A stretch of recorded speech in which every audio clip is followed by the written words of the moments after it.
Okay mga papi, done installation po natin sa Yamaha Aerox version 2. Nag-avail po si sir ng ating promo package. So ito po yung mga kinabit natin sa kanya. DSK D5 Max 80 watts. So dyan po sa ilalim nilagay. Stainless LED bracket po yung gamit natin dito.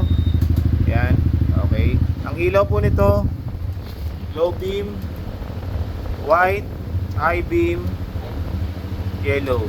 Ito po yung ginamit nating switch, domino 3-way switch. Dito po natin nilagay sa ilalim. Tapos naglagay tayo ng passing switch para sa passing lights. Bali pag naka-off po yung MDL DSK D5 Max, pwede siya mag-passing. Ayan, low, nakapag-passing, high, passing. Sa busina, nag-upgrade po si sir. So yung promo package natin, nag-upgrade siya ng horn. So ito yung kinabit natin sa kanya. Original na Boss Europa silver horn. So dalawa po yan. So kasya po yan sa Aerox. So kinabit natin siya. Yung stock horn ni sir, hindi na po niya pinakabit. So yung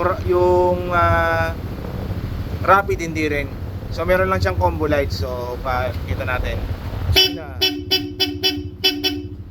Low,